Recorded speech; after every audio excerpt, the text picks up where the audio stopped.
whatever it is inside that large void, that is the heritage of all the human race. It's something that has a global significance. We now have very likely entrances that lead to these much deeper, much more massive structures below ground.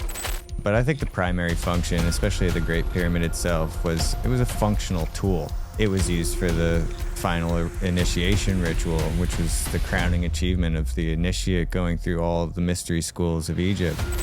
We believe, based on all the descriptions from history, that Hawara is a hall of records. The centerpiece of this central gallery was a 40-meter long metallic object that was a type of metal he had never detected before. I don't know what could be more important to anyone on Earth than this right here. It could actually tell us who we truly are.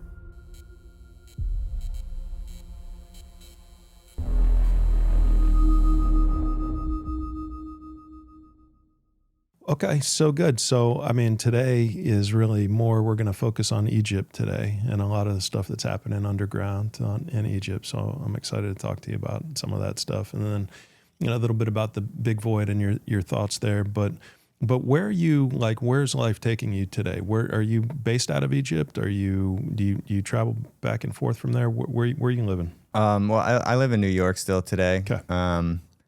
I've been to Egypt several times in the past few years with my friend William Brown and Richard Gabriel are two of my good friends I've been working there closely with. John Anthony West, of course, sadly passed in 2018, and I've continued researching.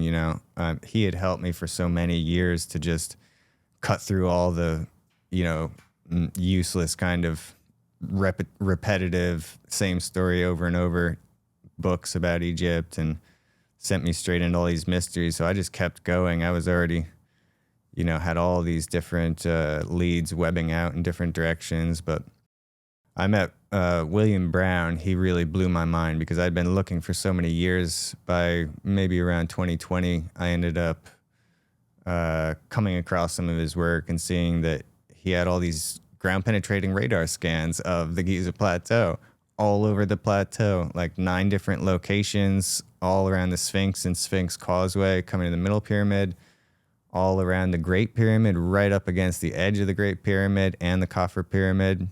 How deep did his scans go? These were maybe like 20 meters or 30 meters, not super deep. We'd really like to do scans a lot deeper, but that gets into our friends, the Khafre Project, and what they've been doing. But Bill and Richard have both basically been really dedicated researchers on the ground, getting to know everyone in the village, getting to understand the local stories, and actually physically working on the ground to do these projects.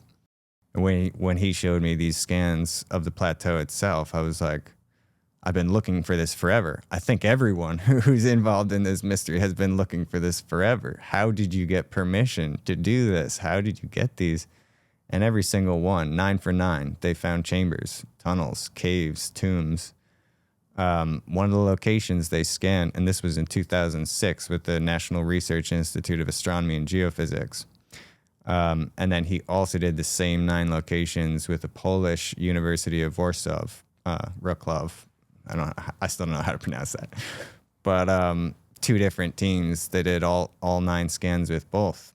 And one of the locations they scanned, even something underground had an energy so strong, like an EMP, it knocked out all the equipment, knocked it all offline, shut down the computers, and all the GPR equipment had to be recalibrated. So this led to a lot of mysteries about what was going on at the plateau, and just seeing these scans alone was enough for me to say, all right, Bill, I really want to meet you and make a film about you. And he said, okay, come to Giza. And I said, okay, I'm going to. But when we got to Giza, the first time I met him there was 2022, I think, at the beginning of the year, I was not prepared for how many stories he would tell me about over the past 20 years, project after project. He ended up actually getting permission to do in Egypt, mostly all at Giza, but also at Hawara, which was my other most biggest interest in Egypt. Very, very important site. So I very quickly just became very good friends with William. He ended up introducing me to Richard, who had also done all of this. But all three of us have basically, for the last 2 decades, been really quite obsessed with trying to get to the bottom of this and finding out what is actually underneath the Giza Plateau. Specifically, that's been our goal. We want to find these records because we believe they're real. Records, technology, other things that could really blow our minds, I think, as a world, but also help us tremendously.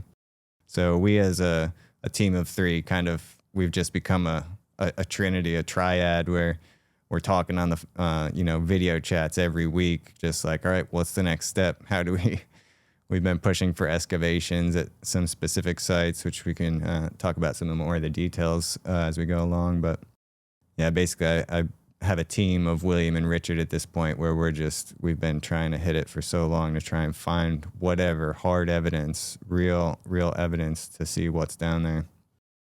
And the ground penetrating radar that you guys are using, that was Williams to start off with, and you guys are using it as a team. And are you like, is that fair to say? Are you scanning various places? He basically funded and pretty much commissioned the National Research Institute to do it. His name wasn't officially on the project, like they did it, and they put forward their own report, which actually took about 18 months to come out after the scans. And Bill and I both believe that they really they were led by a guy named Dr. Abbas, which is not Hawass, but Abbas, just to clarify. But Hawass approved it, but we believe that Dr. Abbas, his report was heavily censored because, for one thing, there were several areas on the causeway itself that they weren't allowed to scan, that Bill wanted them to scan, but he couldn't.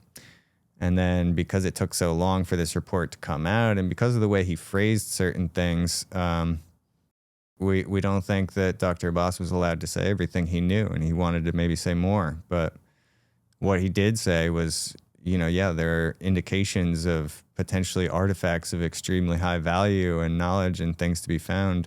He said many of these might have been caves, but a lot of them are clearly man-made chambers, and we found something that really deserves a lot more attention. We should continue.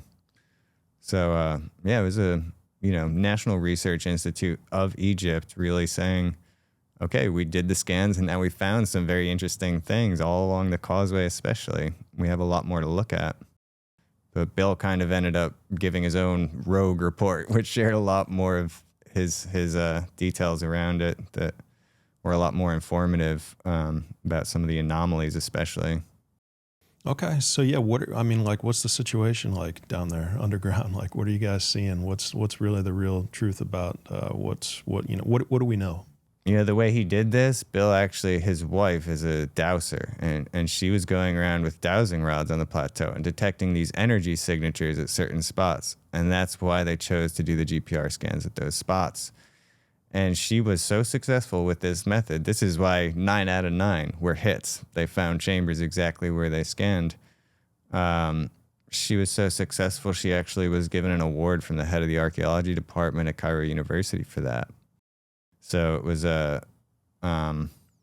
how wide of an area is the GPR scanning on the 9 different ones that you did? Is that like how many meters, or what's the diameter? They're all kind of different. It's no real width. It's just like a line, basically cross section, but they're all different lengths. So some of them were estimate. Like there was one that was basically the entire eastern base edge of G2, of the Khafre pyramid, the middle pyramid. So it was like the entire base edge of the pyramid. Some of them were about that long. Some were a little shorter. I think that was about the longest. But yeah, it depended. Some of them, they did a few of them right next to each other, or if they saw something, they might have done more detailed ones in specific areas. But he really wanted to cover the entire Sphinx Causeway pretty much, and they kind of did it in chunks, segments. But yeah, this shows the 9 locations that they scanned. So yeah. Okay, got it. If you see right behind the word several on this, that's the scan where they ended up finding this anomaly that knocked all their computers offline.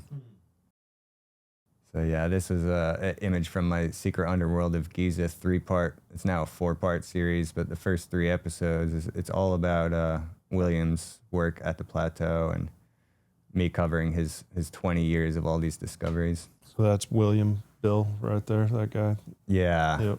Bill Brown. Okay. Really a wealth of information in him. And if you go to the scans as well again, the scan locations.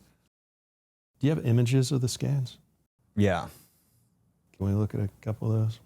Yeah. Well, if you look at number 9, while we've got this one up, number 9 is all the way on the eastern edge of the plateau. And so with that one, we got some really important information because we could see all these tunnels that were coming in from the village into the plateau. And I'll just note that because it might come up as we talk about this more later. But yeah, that one, that scan, you could show that scan. That one right there is actually the anomaly that knocked the equipment out. Whatever is in that chamber right there, yeah. So what are we looking at here? What are the...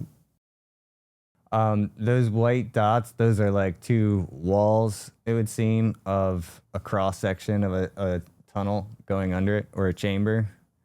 So it's a square kind of shaped tunnel or chamber. And yeah, you know, you're seeing... But it looks like those white things were added onto the photo, or... Yeah, these are just to indicate where there's what seemed like harder walls with the hollow in between. I gotcha. Yeah, it's quite an anomaly, that one. Okay, and then what else? What are the other images that you have from these scans? You said how many tunnels were coming in from that one on the east, from the village into the... Well, we think from the Sphinx all the way along the causeway to the middle pyramid that there's a tunnel actually running right underneath that causeway or right parallel to it all the way between. But then there are others in, you know, basically every spot we're showing there were some anomalies. Even the one up right by the Great Pyramid, there's one that could potentially be another entrance into some of those chambers the Coffer Project found later. But yeah, I mean, I have all 9 of the locations. I could give you all the scans if you want to show a few of them. What's the most interesting scan that you can show us? Well, today, you know, one of the most interesting ones is the one all the way to the left there. That's the entire eastern base edge of the Coffer Pyramid, because, you know, I'm working with the Coffer Project now, and we're, you know, trying to combine our data so that we can cross-reference and validate each other. That one is maybe very important right now because it actually does corroborate some of the model of what they built inside G2. They show 2 tunnels kind of coming out and then coming to the tunnel under, like skinnier ones, maybe a meter by a meter. But that scan we got of the edge of it, we actually see 2 anomalies right in that area of the scan that are basically where they're showing these tunnels coming out to the edge. So we kind of have what seems to be a confirmation that those 2 tunnels they show are actually coming out right there. And that would mean 2 entrances in right under the edge. So we believe that scan is actually showing us the entrance, the direct entrance right into these structures, these long tubes that they're showing going down under that pyramid. So this is why all these scans are now very important, because we now have 5, 6, 7 maybe very likely entrances that we know how to get into that lead to these much deeper, much more massive structures below ground. And some of our scans are actually validating their method and their results by showing the same structures. There's quite a bit of that along the Sphinx Causeway, actually. Okay. Well, yeah. What do you want to show us? Let's take a look at some of it. Yeah. Well, it applies to the Great Pyramid as well, and this is what first got it started. I was, so Bill he showed me this model that he had commissioned, basically animation, to build a 3D model of a temple that he had heard about from someone in the village of Nazar al-Saman who was living there. This is the village right to the east of the plateau. And people dig in their basements. You know, they're looking for artifacts. They're looking for secrets, and so it's illegal. But they'll dig inside their house to try and find something. And one of these guys did, and so yeah, we could show you this animation as I described this. As Bill commissioned this to basically show chamber by chamber what this temple looks like. What you're seeing here is above ground, actually. This was the temple that used to exist above ground. But today, it had all these houses built on top of it up until 2021. And then they demolished the whole village.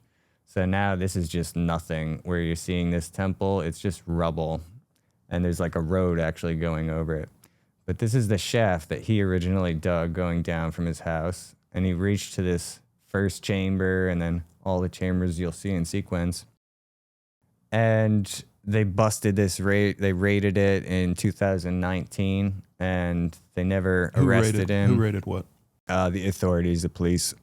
They caught on that they were doing this dig and raided the house. I actually have a video I could give you of the raid. It was one of the very few where they actually reported it on one local news channel.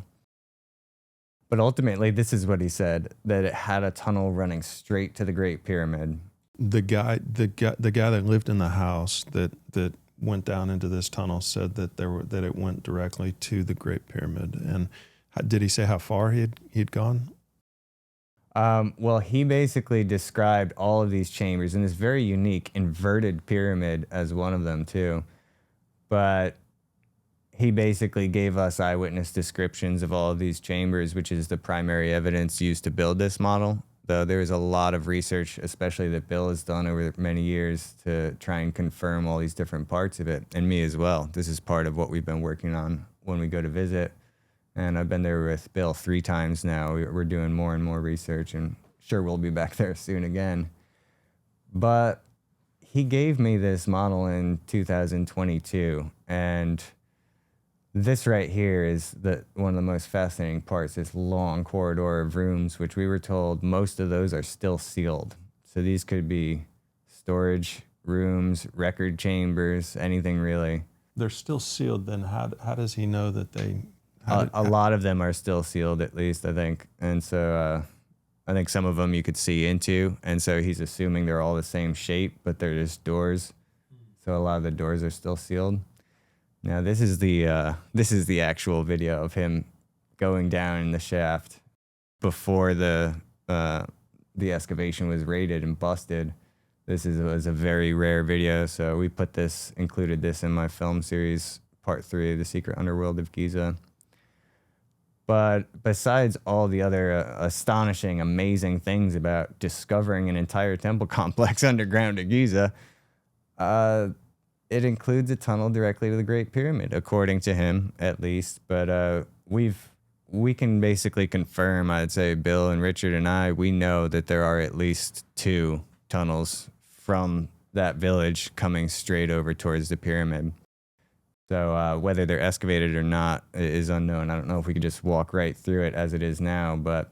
So you're saying this one, and you know of another one? Yeah. Yep. There's one further south, and that one was actually busted as well. There was like a raid in 2015, and that was actually reported in a local paper too. I can give you the photo of that. They took a photo of the tunnel going up, and they captioned it, "Tunnel ascending to the Great Pyramid." They literally said that. Wow. And so it's like, wait, you're admitting that we have a tunnel straight to the Great Pyramid from the village, and you busted the illegal dig, but are you going to do a real dig now? And no, we've been seeing nothing. So this is what Bill and I are pushing for, to actually do a legitimate dig and get a permit to go in. So is that wood inside the tunnels? Did they use wood to build the walls of the tunnels? Yeah, as you dig down, you have to kind of keep the sand from caving in. So they were building these wooden shaft to... But so is that repair work, or is that like original to the tunnel? Because you ought to be able to date the wood, right? Or you ought to be able to... Yeah, I think most of this wood was he installed it as they were digging, but I'm not totally sure. But yeah, if you pause here, actually, this is a perfect shot to show that... That's something to figure out, though. I mean, Yeah. we can't get back in the tunnel right now. I guess it's all locked, I'm sure, and sealed. And We know where it is. you know where it is, yeah, yeah. Does it have guards? Does it have? Yeah, there's a camera all along the wall, and there's a police station or a guard, box right above it. I mean, they always put the guard boxes right above the entrances. Sure. If you see a guard in this area, you're close to an entrance. That's basically a giveaway, actually. Interesting.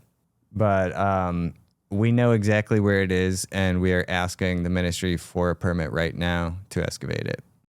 And we've been told that since we released this video and showed where that temple is, 3 other countries now want to excavate there. Which countries? I think it's Spain, France, and America. I'm assuming the American team is probably Mark Lehner. He's been really wanting this zone as well.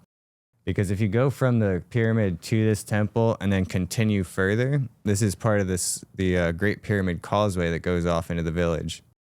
And that causeway, it goes further past this temple all the way to what he and Hawass call the Nile waterfront in the 4th dynasty. It comes to what's called the Khufu Valley Temple. So like the Sphinx would have come up to this little bay that came off the Nile. The Great Pyramid Causeway as well ends at this valley temple that would have been right on the Nile waterfront.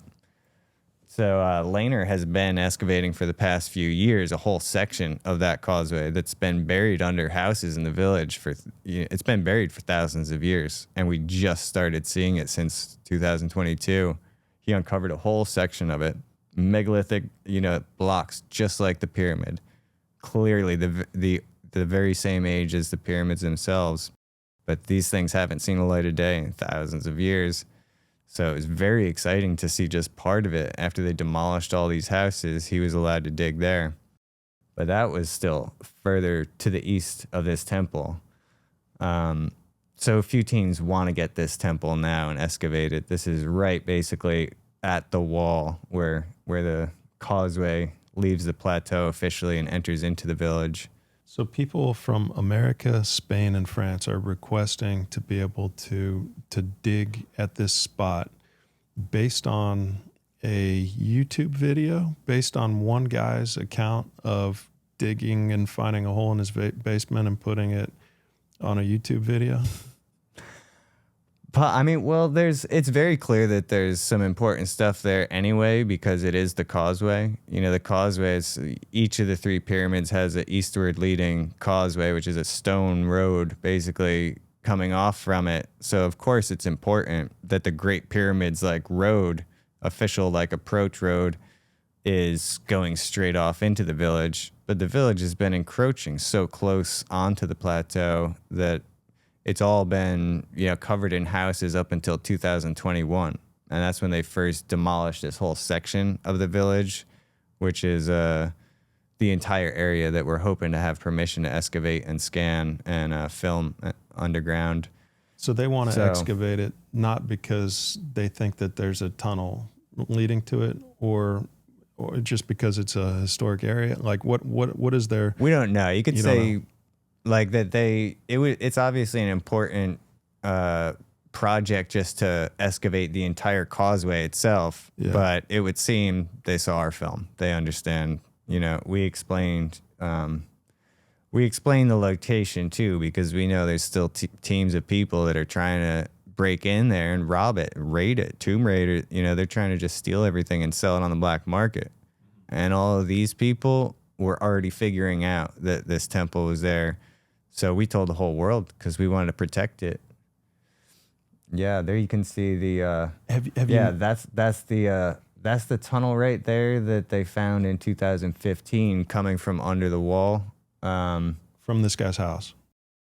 Yeah, this is the separate one. This is the second tunnel I was saying. Okay. So this was in 2015, and there was an article about this. That one was in 2019, and there's a video about them raiding it. So I have both, actually. Got it.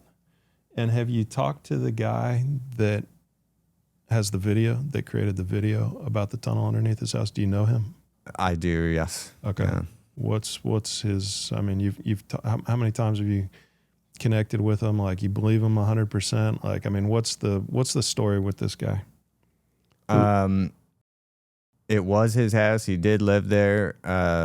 Yeah, I believe. I mean, I don't know if it's exactly how he showed it. I don't know exactly how accurate it is, but I absolutely believe there is basically something like that. We've talked to another. I know him well. I've seen him every time I've gone the last few years, and we also ended up meeting with the person who lived in one of the houses right next to there. Bill and I, the last trip we were there, we got set up with him because, he was going to let us film inside his house, and some of it, he was telling us that underneath that part of it's connected to the same temple as one of the chambers potentially of this temple.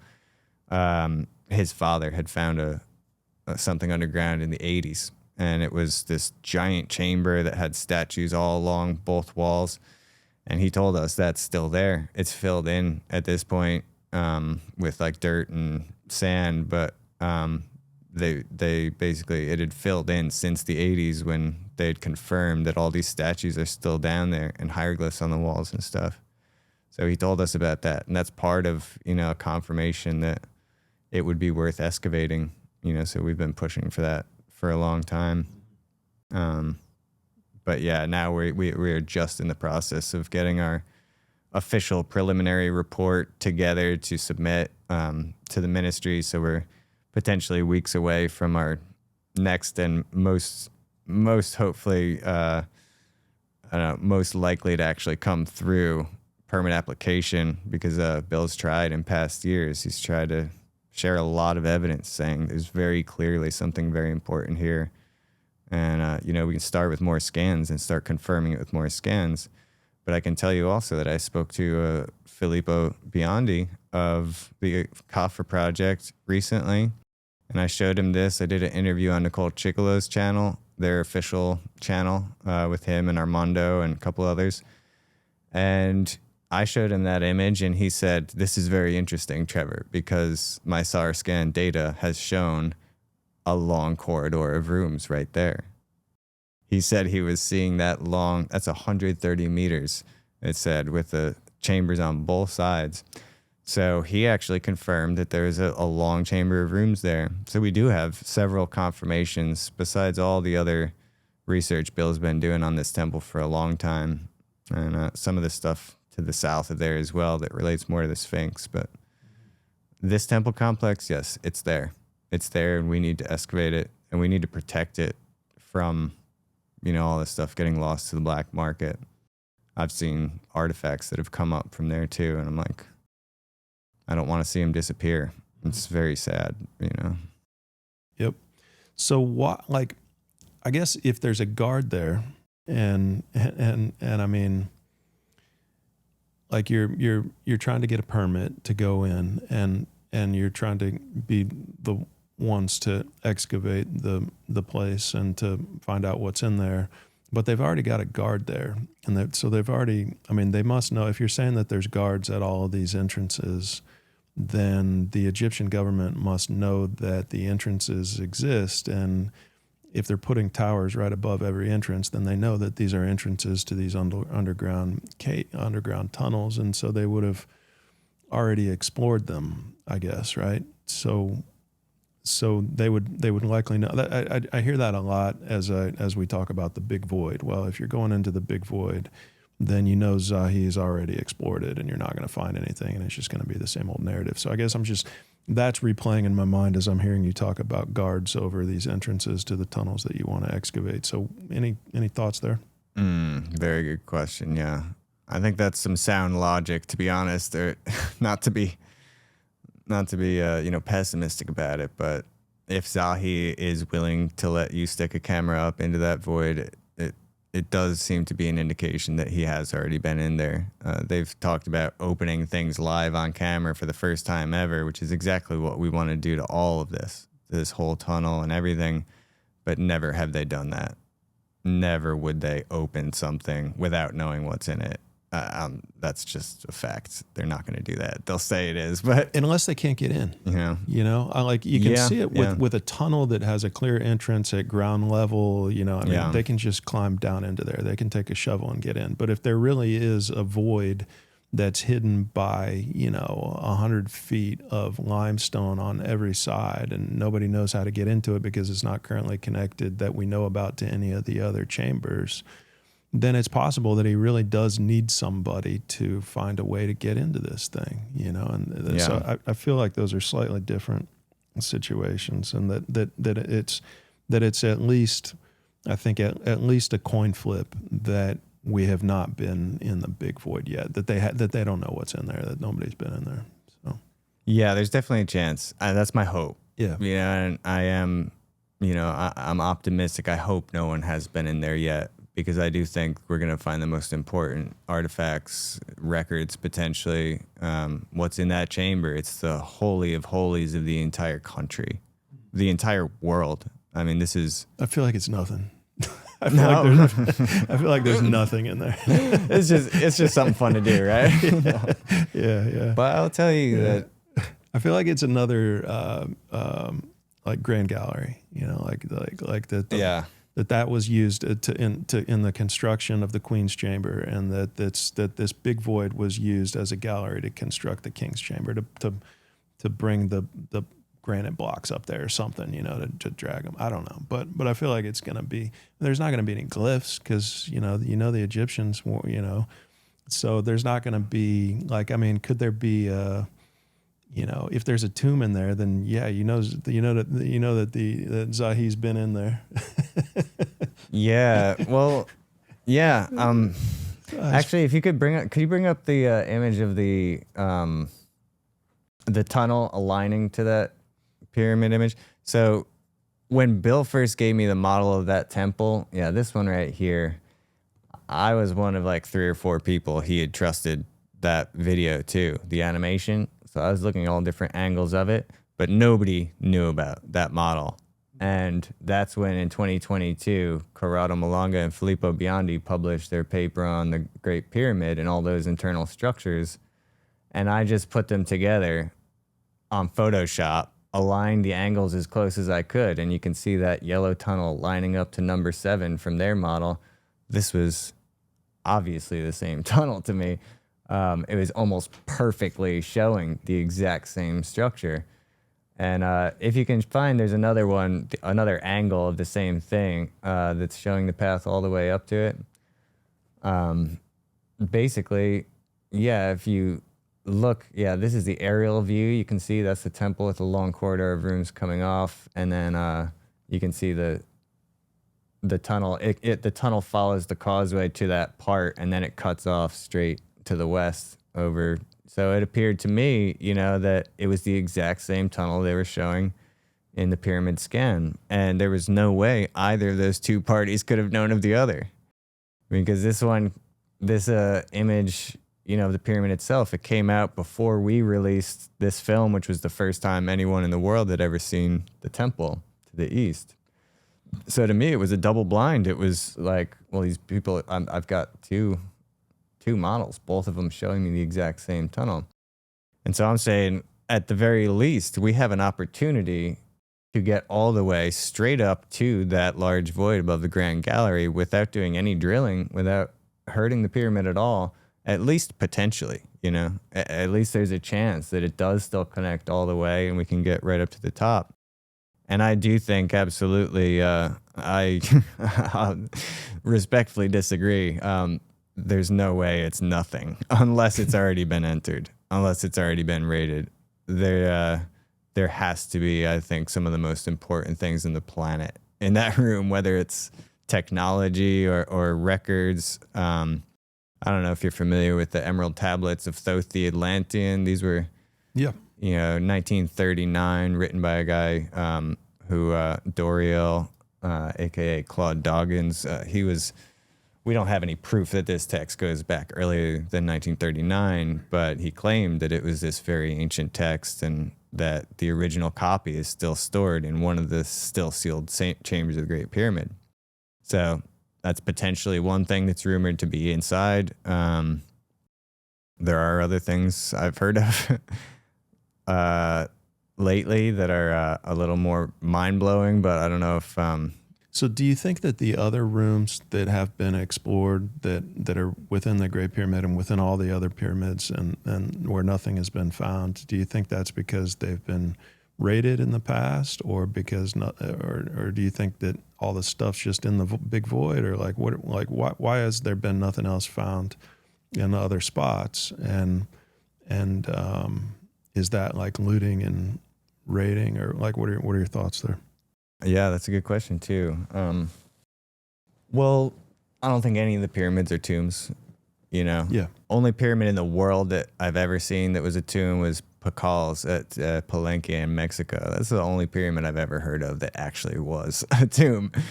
The pyramids of Giza, I think they serve many, many functions. And yeah, speaking of Jeffrey Drum, I think his chemical, alchemical plants, a very interesting concept. I think that might have been one of the functions at least.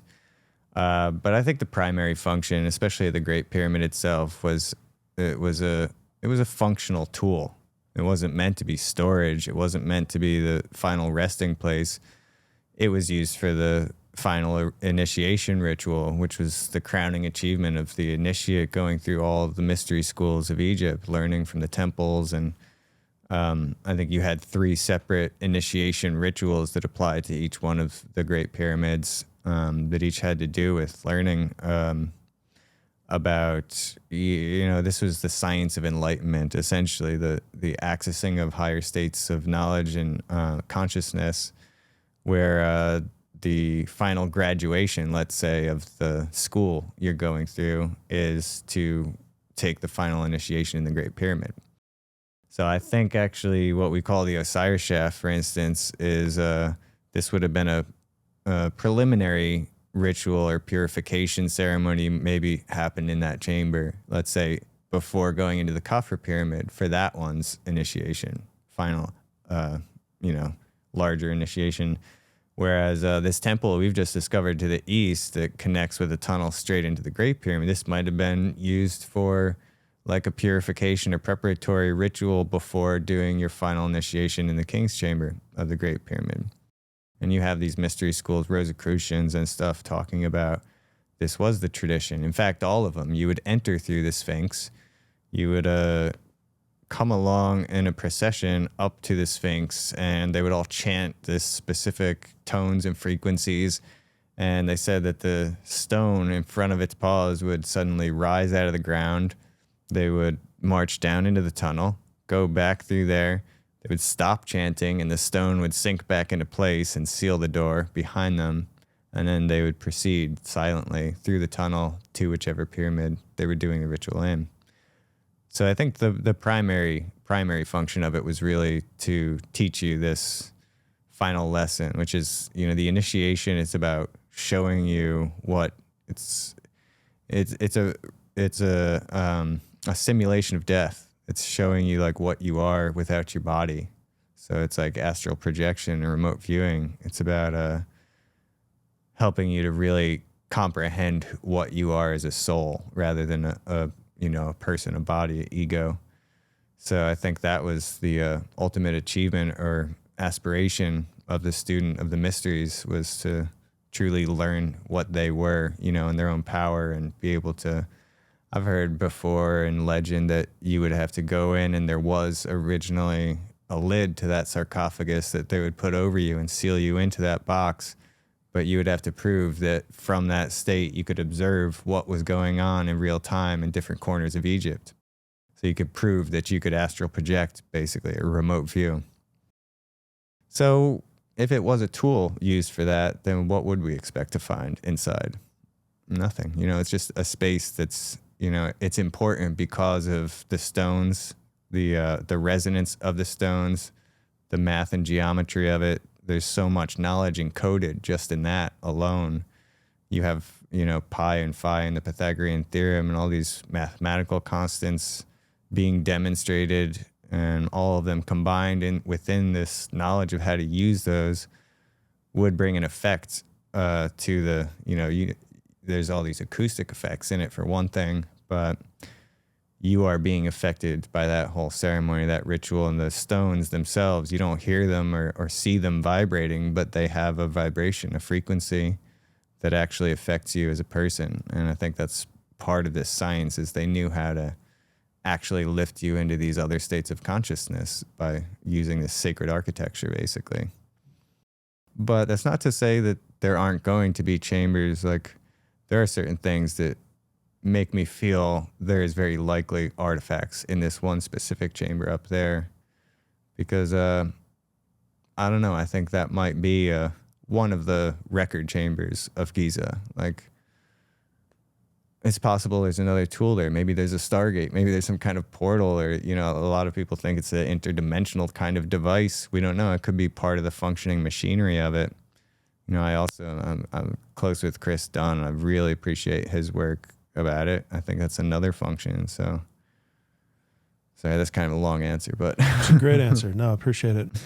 So then what else in this area? Because I want to get down to Hawara, is it, where there's the, but what else in this area did you want to chat about? I don't know. I really wanted to bring it to your attention, actually, and say, you know, if you want to present to the Scan Pyramids team as well, or to Zahi himself, if you wanted, that we believe we do have an actually much safer and risk-free way of getting into that chamber, at least potentially. Like I say, we tried to show him this information, what we have in the village in the east. We tried to show them we have all of this evidence from all along it. Zahi, you try to show Hawass? Yeah, or the ministry in general, but Zahi specifically in person, and with the Coffer Project as well. You know, me and Bill and Richard are now kind of joining forces with them, because we're all on the same, you know, mission. We all have the same goal to actually see what's down there. And I think now we're bringing all of our evidence together. I mean, there's so much cause to go into it for an on-site investigation. And your goal and our goal is exactly the same. We want to see what's in that chamber, whatever it is, you know, the large void. We also want to get over into this other area that we believe goes straight under the Sphinx, and to what we think is the record chamber right over next to the Sphinx as well. So, yeah, I want to make that point and drive that home, that, you know, we could at least potentially avoid the risk of drilling, because there's a French team as well in the 80s who drilled nearby the Queen's Chamber, and then sand started pouring out. And they were like, oh, no, what did we do? And what are they doing? They don't know. They don't know if they're changing the functionality of the pyramid or breaking it, you know, or ruining it. So drilling can be risky, and I'm not against it. I really want to see what's in there. So I say it's better than nothing, but I think we should really push to try and get in there without having to drill, and at least see if this tunnel is going to go all the way there. But we do have we know that the ministry, the authorities themselves, at least, basically include Zahi, have known about at least one of these tunnels from the east since the 80s as well, and they haven't told anyone about it. So have they officially already gone in all the way? I hope not, but maybe. Right. There's a couple of, yeah, I mean, if they know about the tunnel, if the tunnel is real and it leads all the way to the void, he would have been in it already, right? I mean, the void has already been explored. And so what do you do with that? I mean, you're asking the guy for permission to do this exploration that already has a guard sitting on top of the entranceway. Yeah. You know? So it's... Well, you know, the guardhouse, it's kind of overlooking a wide area, but we know there are many entrances in that area. But basically, let's give him the benefit of the doubt and say Zahi doesn't know. He doesn't know it's there. He hasn't been through it. Let's just say that. But in that case, why would he not let us dig? Why would he not let us excavate that temple and find it? You know, why would he say no? We're asking to dig in a pile of rubble. They demolished all these houses in the village, which Zahi's been trying to do for 20 years more. And now that they have finally displaced all these homes and businesses, all our friends being forced out of the village, they're being forced over to condos and other places. the village is being totally destroyed, and it's really sad what's going on with all that. These beautiful guest houses, they want to replace it all with these massive, ugly Western-style hotels, and they're going to price fix that view of the pyramids, and we're like, if there's any silver lining to actually destroying and displacing all these homes and people, it would be the archaeology. So we're saying, why have you not scanned this entire area you just demolished, Zahi? You've been waiting to do this for 20, 30, 40. He's been working at Giza for 57 years. 57 years. And I have a lot of respect for how much knowledge he has about it, a lot of appreciation for his nobody knows more about what's underground at Giza than Zahi. He has all the keys. He can go in there whenever he wants. He does know so much.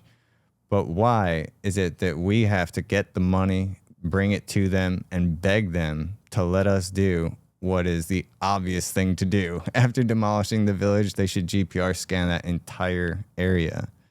But the fact that we are coming with the money, with the people, the project, the proposal, and all of the evidence, and we still have to beg them for the right to do it, it doesn't make any sense to me. This is the most important story on Earth to me.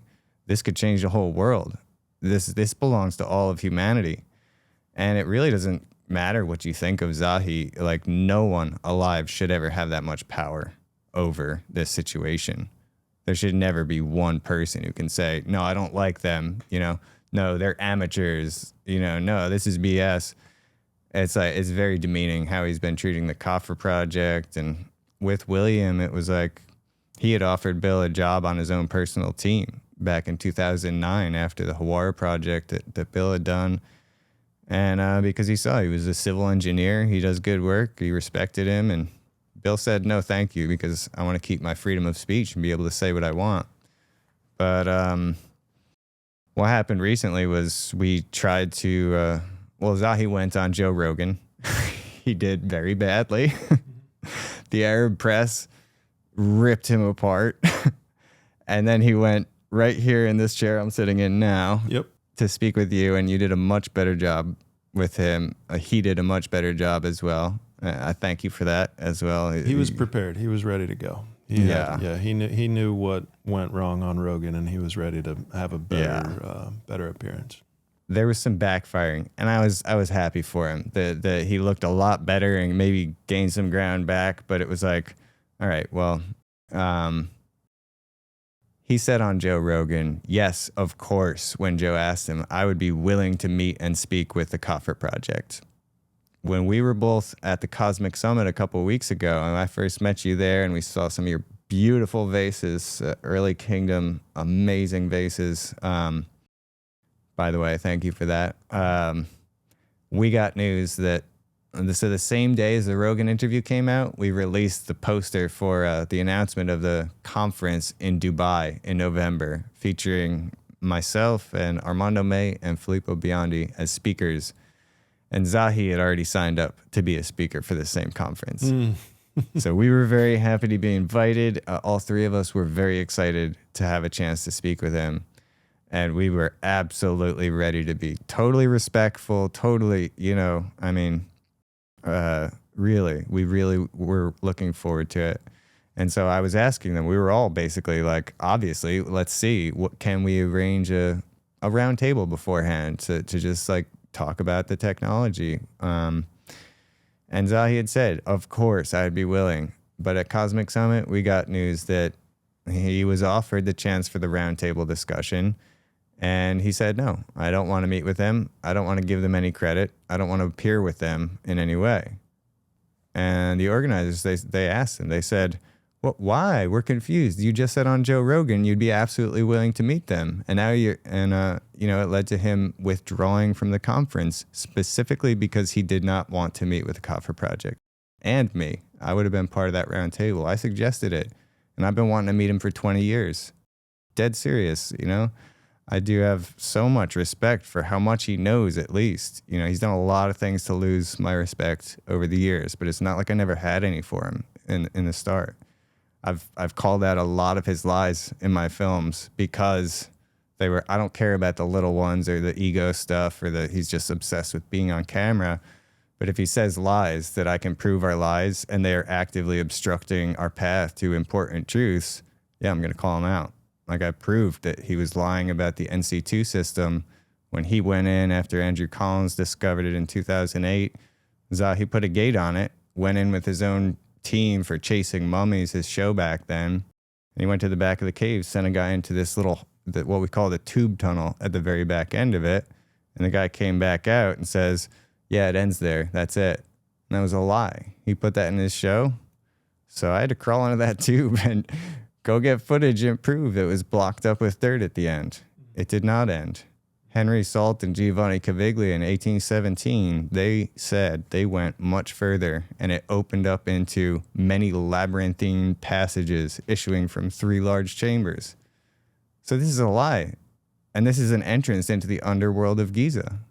This is an entrance into the real stuff that could potentially tell us who we are as a species on this planet. I mean, it couldn't be, the stakes are high. I care about that. This is why I care about it. So why do you think he's blocking it? There could be so many reasons, and there could be good reasons. This is an important point to make. You know, a lot of this stuff I don't think humanity is ready for. Maybe they're not. Maybe we're not. And I think the films that I'm making are really trying to ask, what is the world going to do if we do react to this? So what do you think it's going to tell? What do you think that the passages that are blocked, the tunnels underground, what do you think we're going to find in there that's going to reveal, what's going to be revealed about the truth? Well, of NC2 specifically, and this is in the northwest corner in the back end kind of the plateau, we know from Andrew Collins had shared some TerraSAR-X is a company who did a satellite scan. They found these 2 large cave tunnels going straight from there to the Khafre Pyramid. This is why we revealed that film 2 days before the Khafre Project's press conference, because we knew they were focusing on it. And they were, I had been talking to them already. We'd already become friends before they had that press conference, which is why they let me be the first person to release those images to the world. But so we know that it's more than likely going straight to the Khafre Pyramid, which means he'd probably be hiding those giant tubes going down to these huge chambers underneath and access all the way down, to 1 kilometer or whatever this stuff is. So you think he knows all this exists? There has to be a very high chance of that when you consider that this dirt blocking up that tunnel is very clearly placed there from the opposite end. They threw it in from behind, which means they have to have another entrance into the behind part of it, which is very obvious anyway, because there's a building right on top of it. It used to be the old Harvard building there, but it's the Khufu restaurant now, but they don't put buildings right on the plateau unless they're blocking an important entrance into the underground.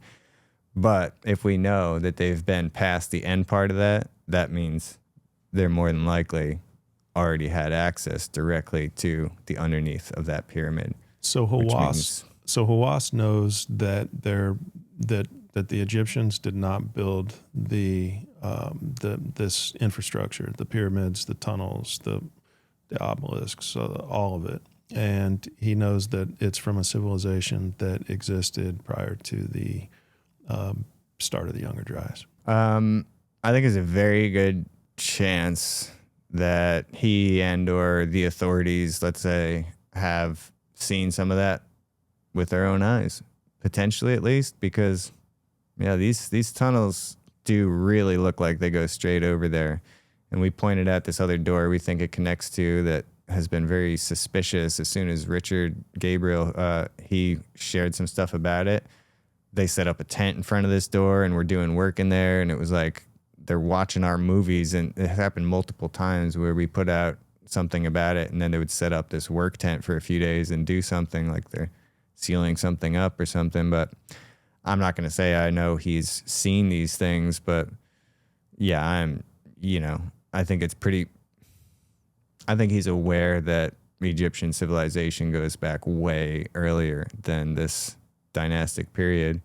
I think he's aware of some very important things. I think he's very much aware that there's extremely advanced technologies down there. And that's, like I say, potentially there are reasons to protect certain things. That was the whole idea of the mystery schools, was no one's allowed to know this stuff or see what's in this library or get to use this technology unless they had gone through a lifetime of probation periods and various degrees of initiation to ensure that they had the moral, ethical training and integrity as a human being to be worthy of knowing this stuff, which could be nuclear. And as a metaphor, you could use it for creating a weapon or creating something beautiful. But if you're not worthy of having it, it needs to be protected, which is why you have all these curses and barriers, energies that are put in place, and booby traps, and all that stuff is real. There's so many bodies down there. So many people have gone under Giza, never come back, and it's real. There's something worth putting many protections in place for, something worth building monuments that you could never lose this site, markers of something down there that's so important.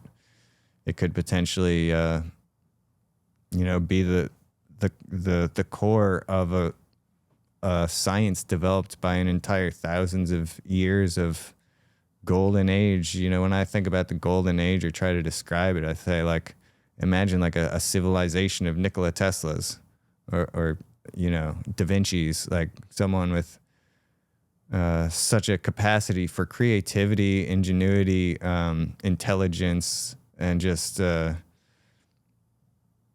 you imagine if you had a whole civilization of people with that capacity for knowledge and understanding what they could accomplish? I think that's very clearly evident in the pyramids themselves. Just seeing what's above ground, that's the Hall of Records in itself. I think we got other copies underground in different ways, but we can reverse engineer the numbers and geometry and shape and size of the pyramids themselves. They encode knowledge of harmonics and different laws of physics, speed of light, things like that indicate an extremely advanced science. And because of the way it's set up and it's a calendar of precession, the cycle, 26,000 year cycle, which requires how many cycles of that do you have to go through in order to learn the exact length of it? Let's pause on the speed of light for a second. And so that is encoded within the meters per second of the speed of light is encoded within the dimensions of the pyramid. Is that right? I've heard that said several times. That's a good question. It's the most popular one is that people will say if you take the speed of light, I think it's meters per second.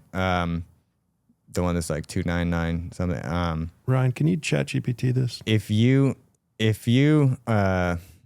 convert that number into a line of latitude, it will cross straight through the Great Pyramid. So that the pyramid's latitude, the apex, is down to so many decimals, not like all the way, but if you convert it exactly, it's within like a foot or two of the apex. And my friend Gary Osborne is who I've been talking about this a lot. But I actually so what the latitude of the, are you saying the latitude of the Great so Pyramid? It's not exactly 30 degrees north. Yeah. If it was exactly 30 degrees north, by the way, it would put it exactly equidistant between the planet core and the North Pole. You'd have an equilateral triangle. This is it's kind of like the flower of life. When you look from the side, you can see a circle divided into six creates these equilateral triangles. Now, that is the one that's most often cited, but people say this is a coincidence for a number of reasons, and I can argue that it's not, because I've found 3 other different ways in which the Great Pyramid also encodes the speed of light. And then speaking with Gary Osborne about this, he told me, Trevor, I found 9 different encryptions of the speed of light in the Great Pyramid.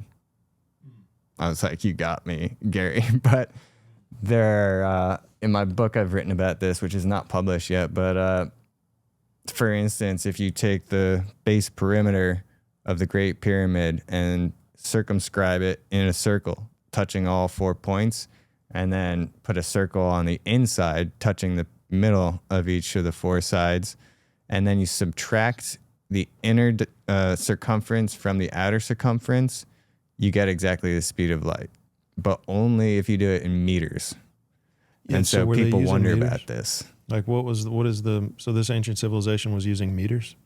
That's my research has I'd say claim, but I'd say it's proven. Yeah, I believe they use meters, feet, cubits, as well as seconds, minutes, hours, inches, and degrees, 360-degree circles. I believe they had all of those units, and you can find a geometric relationship, actually. Just using geometry, you can find the relationship of the cubit to the meter and the foot. And each one of those 3 units all ultimately relates to the size and shape of the Earth. So there are all these different indications where, they tell you that they did use the meter. One of the simplest ones I can explain is their chariot wheels. They often had like 6 spokes, especially like Ramses you can see, or Tutankhamun you can see their chariot wheels. And those wheels have a diameter of exactly 1 meter, then the circumference is exactly 6 cubits. So that relationship, it's basically pi divided by 6 is the relationship of a meter to a cubit. So if they have pi, which we know they did, they put it everywhere. They put pi and phi and the Pythagorean theorem everywhere. You said pi divided by... Or it's if you take 1 meter as the diameter, so 1 meter times pi divided by 6 would give you 1 cubit. So the circumference of a 1 meter diameter circle will have 6 cubits. So if you have 6 spokes on that wheel, it's 1 cubit between each of the spokes. And you could measure long distances that way. How many turns the wheel? It would always be 6 cubits. So all of these are very sacred measures to them, because they, for instance, the base perimeter, like Graham Hancock has often talked about, is it's 1 to 43,200 of the Earth's equator, which happens to be, if you double that, that's 86,400. That's the number of seconds in a day. So this is an indication that they were using seconds, just like the Sumerians, I think were, at least the Babylonians, but I think it's going back to the Sumerians, in the base 60 system, using minutes and seconds. So is that an indication that they did know how to use seconds? Well, meters go hand in hand with seconds, because if you make a pendulum that's exactly 1 meter long, it's going to swing back and forth 1 second per swing. That's why we have grandfather clocks are that tall, because they need a 1 meter pendulum. So this is the kind of thing the Egyptians loved, is like, how can we make units that are actually universally applicable, and we could determine a meter anywhere on Earth by, creating a pendulum and making sure it swings back and forth 43,200 times per day, So yeah, there's so many of these things, but yeah, Gary went on and on to share more and more of these codes of the speed of light, and some of these definitions of the name of the Great Pyramid as well, or the word pyramid itself, have to do with light and all other advanced physics concepts as well.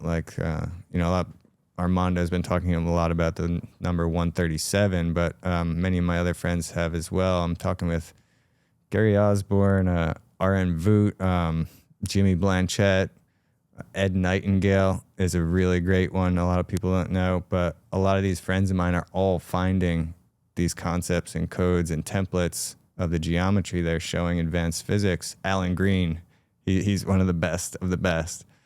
He found all these constants of the most important mathematical constants that we have ever learned in our entire history. They are all present in the Great Pyramid. I mean, like 10 of the most important ones. So why do you think the tunnel goes all the way to the big void? Like how far does the person who discovered this, how far did he map the tunnel actually going? And then why do you think that it goes all the way to the Great Pyramid and then up to the Big Void? We've kind of tried to ask him more about that, but I don't know. That's kind of part of the hazy part of the question. But one of the confirmations was that you have to the east of the Great Pyramid what's called the trial passages, which they say was like a practice run for creating the ascending and descending corridors within the pyramid. So like they were digging in. The part that was foggy was that you're not sure on how far the tunnel goes. Is that right? I just want to understand. We know he has never walked inside of it all the way to the pyramid, but this structure closer to the pyramid is one of the reasons that is one of the confirmations to me that it's very likely is going all the way, because these trial passages are like right on top of where it would be just before it gets into the pyramid.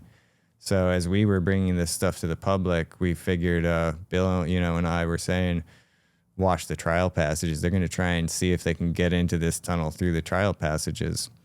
And Jeffrey Drum and Lex Levy, they recently showed a video of the trial passage gates. They'd been like blocked up with sand and covered over. And just in March, they showed that they had become, that's what it used to look like. That wooden ramp is now gone, and they cleared all the sand and garbage. And that door is now, it looks like they're going back in there and trying to potentially see if, I think they're seeing if they could get in through the trial passages to the tunnel we're talking about.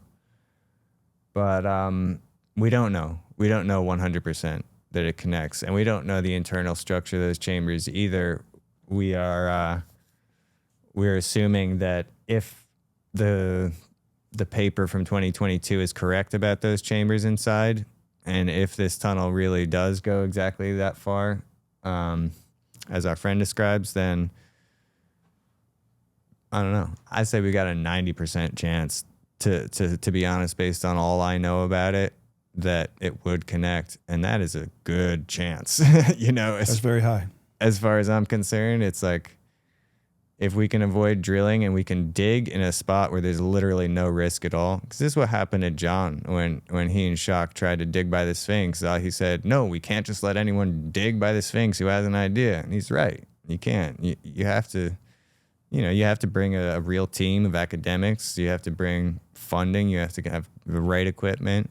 And we believe in that. Yeah, that's what we're trying to do. So... But you can't use that excuse. Where we want to dig, it's a pile of rubble. They demolished the whole village. They destroyed all these houses. And now it's just sitting there. And we want to dig in the trash. How could we hurt the pyramid? How could we hurt the Sphinx? There's no risk whatsoever. If we're bringing the budget, we're bringing the money to do it, how can they say no? What is their reason for not letting us try to dig in this pile of garbage, So you really have to ask at that point, what is the motive, Zahi? Why don't you want to meet with us? Why don't you want to talk with us? Why are you afraid that we could find something? Unless you do know that there's a tunnel there, and you have been through it, and you have been inside that chamber. So what gives you optimism that he's going to say yes, given all those headwinds, and all those We still have to ask, Yeah, no doubt. We actually, it wasn't just the Coffer Project that just got kind of rejected by him, but we also asked him while he was here on tour if he would we sent an invitation for him to have dinner with Bill and talk with him about it. Like I said, he knew Bill. He clearly respected Bill. He offered him a job before. So Bill knew one of his tour managers that was helping, and he said, well, I could invite him, see if he wants to go to dinner. And we said, yeah, definitely. We'll fly Bill there from Poland just to make it happen if he's down. We want to talk to him. So, yeah, he sent our invitation through, but there was no response. And, it wasn't a rejection. He just didn't respond. So, maybe he was just busy, but it's like, this is pretty important. We've been coming to him with this for years. We've been showing him this evidence, and it's like, why would you not? What's the risk? Why not? Right. So I don't know. We hope. Yeah.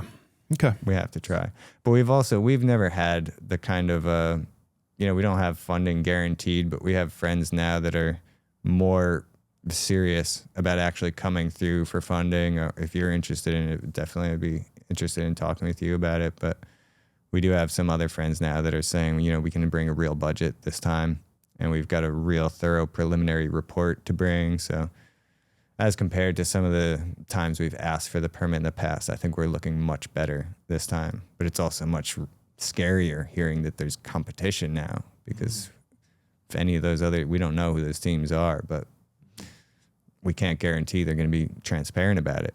We want whatever team does it to be transparent, which never happens.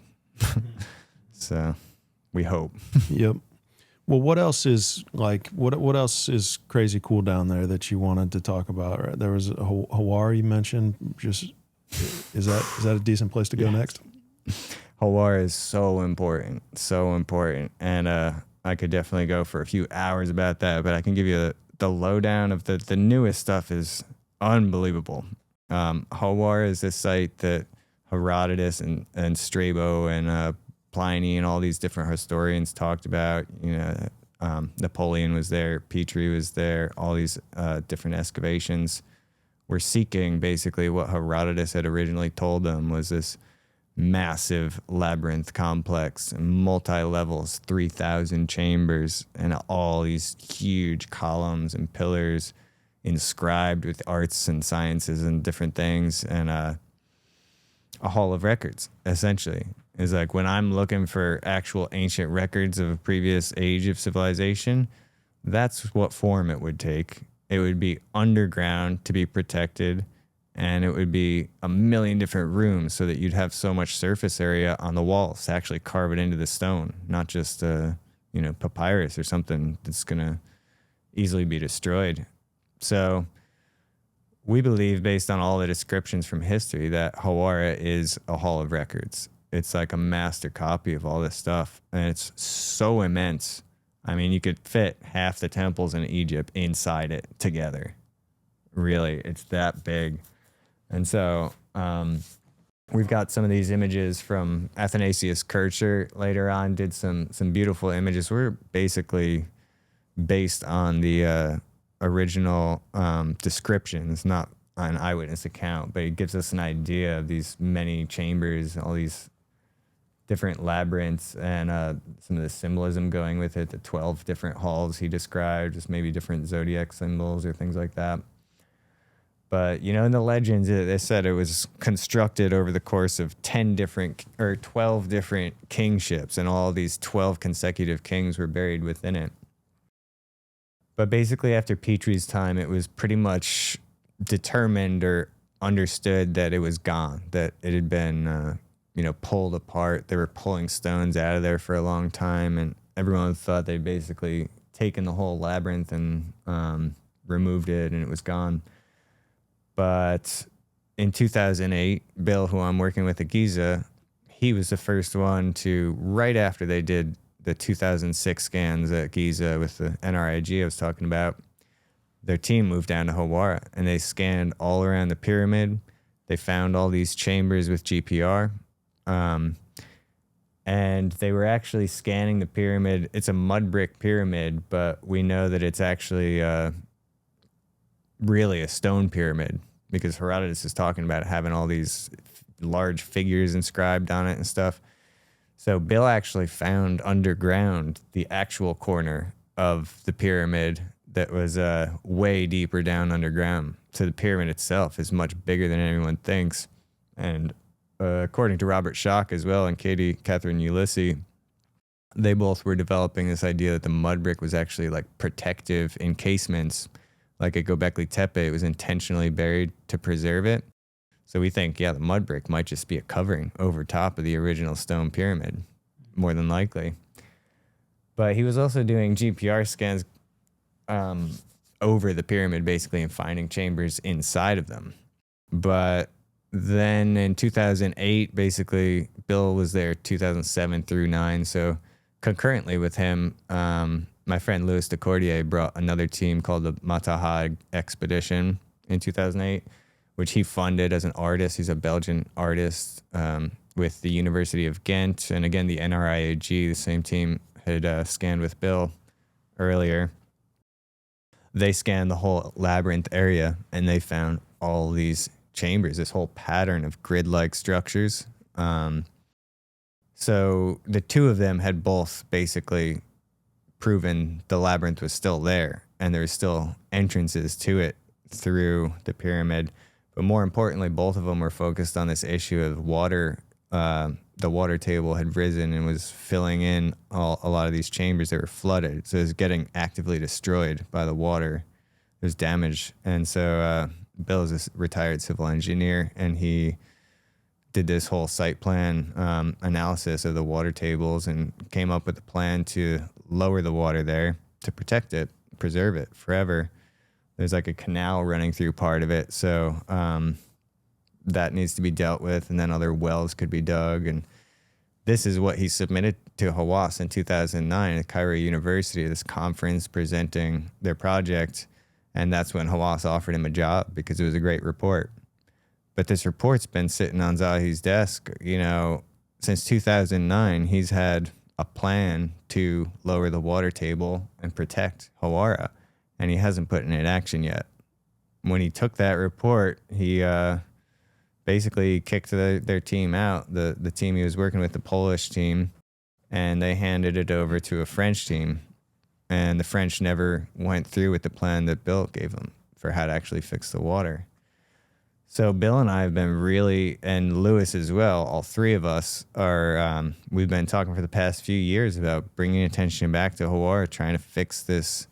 This is one of the most important sites on Earth. I mean, Herodotus said it was more impressive than the pyramids themselves, which surpass all the works of the Greeks. And basically, the father of history said this was the most outstanding architectural achievement in human history. And it's being damaged. And it's being damaged. And it was not being damaged during the time of Herodotus. The water tables were not. No, he described going into the top level, and then he said the lower levels he was only told about. But he saw the upper ones himself. And yeah, he describes it. Yeah, he said it's like beyond any achievement of the Greeks combined is the Great Pyramids, but the labyrinth surpasses even the pyramids, something like that. Yeah, well, basically, it kind of got left off at that. And then in 2014, Dr. Carmen Bolter, Klaus Dona did some more scans with a company called Geoscan. Yeah. And then that was satellite-based scans. And they actually did a scan with another company at that time, and Louis DeCordia was involved in this as well. He was still interested in it then. And by the way, his project, after they released it at Ghent University, all the results, and he published it on his website, Zahi came and said, you need to stop talking about this, basically. He asked him to not report on it, take it all down, don't tell anyone. And he threatened his whole team with national security sanctions. So we're saying, wait, what, Zahi? National security? What's a matter of national security in that labyrinth? Why is Lewis not allowed to tell the world what he and his team just discovered? They made an incredible discovery. So since this time, we've been waiting to figure out what is the matter of national security here. And we only just learned 2 weeks ago, 3 weeks ago, maybe. So the other scan they did in 2014, 15 was with a company, it was with this guy, Tim Akers. And he's no longer with us, sadly. Wish we could have his input on this today, but he passed a few years ago. And he had been ex-military. He was working in British intelligence, military intelligence. He had all these friends in the top labs, the top equipment on Earth. They were analyzing his satellite data. And this is the image you're seeing right here, which it was classified. It was put under an NDA, non-disclosure agreement between everyone who'd seen it 10 years ago, which just ended. So Louis DeCordia published this image in his blog series. I think it's labyrinthofegypt.substack.com. Can we see this on a map too, Ryan, just to show geographically where this is? Yeah. So Hawara is in the Fayum Oasis, about 90 kilometers south of Giza. But a lot of people believe, myself included, that there are tunnels connecting all the way between those 90 kilometers. And so you can see that central chamber there in the middle of this whole thing. Tim Akers was describing this as a 64 by 160 meter central, like the atrium of a shopping mall, he said, like a huge central area that opens up to multiple floors on both sides. And he was describing that this entire complex, I mean, it's like the size of a shopping mall or an airport or something. It's like a complex, not just a building. So this entire central gallery is obviously, housing something very important. But what he said besides that was that in the very center, the centerpiece of this central gallery was a 40-meter long metallic object that was a type of metal he had never detected before. The company had never detected before. And their company, Merlin Burroughs, I don't think they were a company back then. I think this was like the start of the company, basically Merlin Burroughs.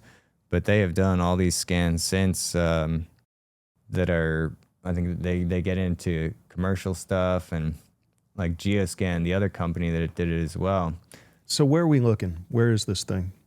Well, if you zoom out, you can see that if you look at the Giza Plateau or if you look at the Egypt as like a lotus, they call it, like a flower with a stem coming down. Yeah. The Fayum Oasis is the leaf there, down at the bottom, and so Hawara is in Fayum. And so if you zoom in there, you see it's like kind of at the entrance into it. That was all this giant lake, Lake Maris, where there's a bunch of pyramids. There's 2 big pyramids right in the lake too. And yeah, if you zoom in there further, you can see that's the canal cutting down through it. And that entire area, that huge square south of the pyramid in the sandy area, that's the labyrinth basically. So the pyramid is a pretty ruined mud brick, but everything underneath that is the labyrinth, and that canal is cutting straight through it. So Lewis was scanning on both sides. He found parts of it on the other side. And Scroll down a little bit then, right then. So it was in this dirt area on both the west and the east of the river below the pyramid. So yeah. Scroll down. Yeah, right in this area? Yeah, all the way through down to there, pretty much. And it's not much to see today. It's all just sand, but it's kind of like this egg carton-y shape, like a up and down. But if you're looking at the satellite image of it, that you've got this, I mean, like, where is the river still above? They're still above everything, or does that? Well, the canal actually cuts into it and floods it. That's part of the problem, because that's what Bill said when he did his analysis. He did these soil borings all around to see the levels in different areas. But the fact is, the water would never go down if the canal stays there. The canal needs to be routed far around the whole site, or else at least like cemented up and kind of just patched so that it's not leaking in. But we'll never be able to unflood them if it's just going to flood immediately back in from the canal. So right, that canal was put in, I believe, into the late 1700s. One of, I don't know, some people say Napoleon did it. I think it was someone who is some other French Freemason guy that maybe was associated with Napoleon or something. But so that's why it was not flooded during Herodotus' time, and it is flooded today, is because of that. Yeah. And the Aswan Dam, I think, had something to do with it as well. And it's been complicated in that the farmers in the local area need that water table in order for their crops, certain times of the year at least. But we have a plan, basically, is the point.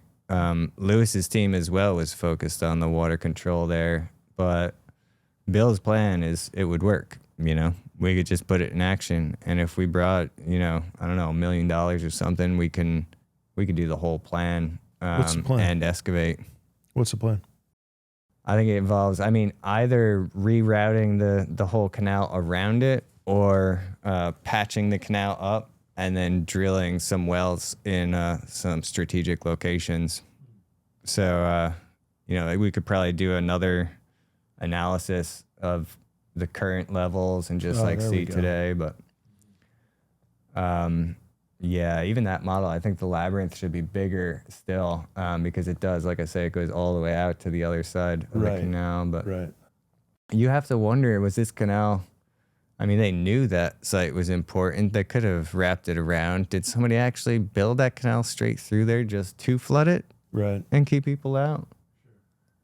And the geoscan, Carbon Bolter scans, they actually showed two distinct levels of chambers, and the upper ones, she said, were flooded, but the lower ones were not.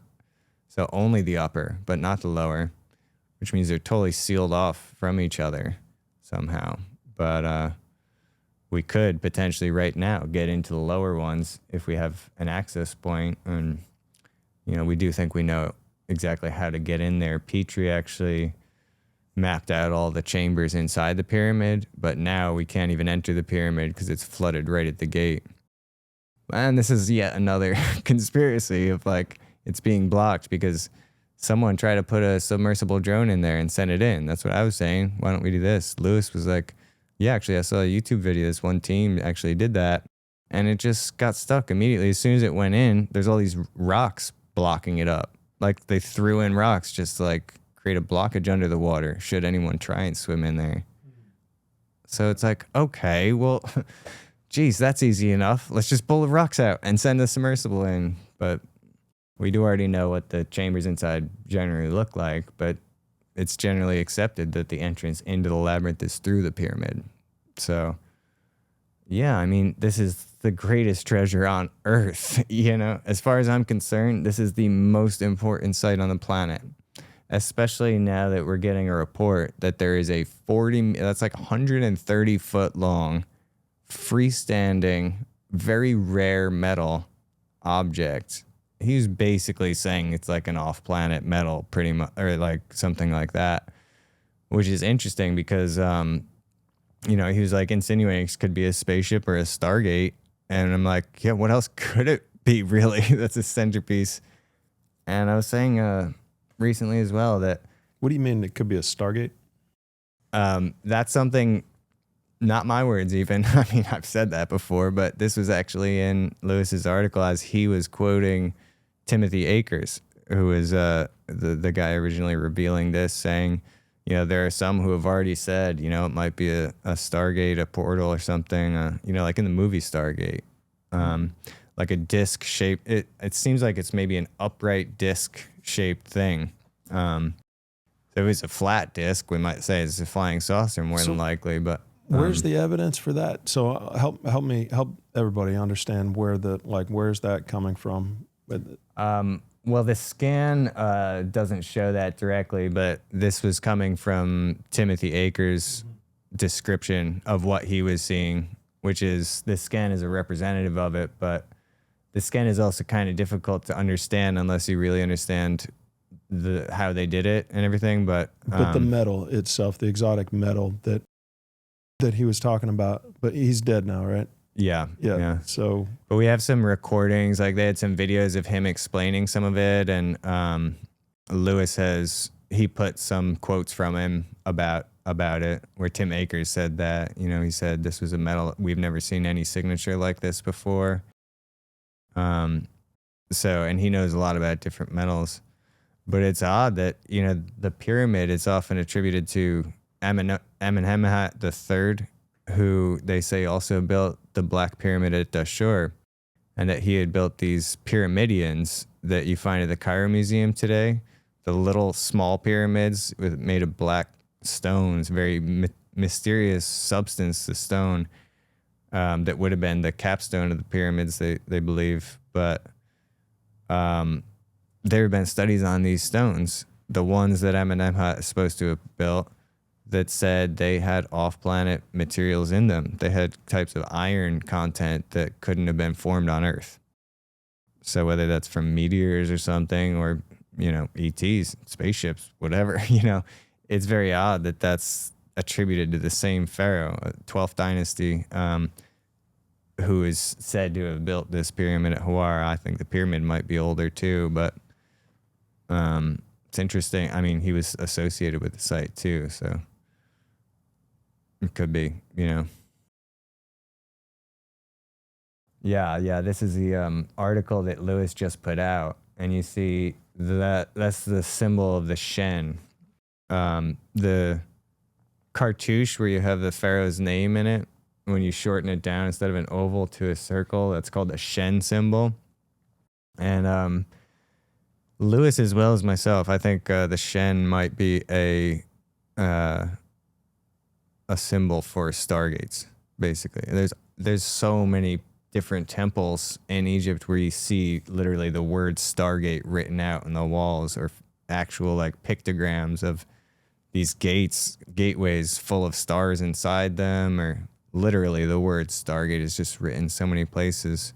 My friend Muhammad Ibrahim, he's been finding in so many different places. He named his tour company Stargate Tours. It's Saba Tours, which in Egyptian means Stargate. And he was not big on, extraterrestrial theories or anything, but he just started seeing literally the hieroglyphs all over the place saying Stargate. And so he realized there's something to this. And, we have a lot of evidence of, let's say, extraterrestrial related evidence at Giza. Such as? Well, for me personally, a lot of this like advanced knowledge of other star systems is a big part of it, or that's what first got me like opening up. Like, okay, I have to be open to this idea that there's ET involvement, because they have knowledge about different stars. Like, for instance, the 6 stars in Orion's belt and Head and Shoulders. There's a site Nabta in a book by Dr. Thomas Brophy, an astrophysicist, who decoded all of this knowledge, how it's relating to those stars. But really long story. But in the end, he basically determined they had so much knowledge about those star systems, even including the orbital velocity, how quickly they're moving towards or away from Earth. These 6 megaliths marked out relative in distance, the exact relative distance from Earth to those specific stars, those 6 stars, at like an exact ratio of, I think it was 0.799 meters per light year. They showed the distance to those stars. And then they had other little stones around them, which might have been representing different planetary systems of each one of those stars. This is stuff NASA does not know today, or at least they didn't in the 90s when Brophy figured this out. And maybe with James Webb Telescope they do now, but that was some of the first stuff. But in my film with William, we get into, we talk about we actually bring up 4 different instances of what is at least potentially or seemingly extraterrestrial mummies that were discovered, 3 of which were at Giza specifically. So we get into some of those stories there, and yeah, I mean, people could judge. In one of the cases, it was very close to this very important site that Bill's wife had detected this energy, like she was dousing, I was saying.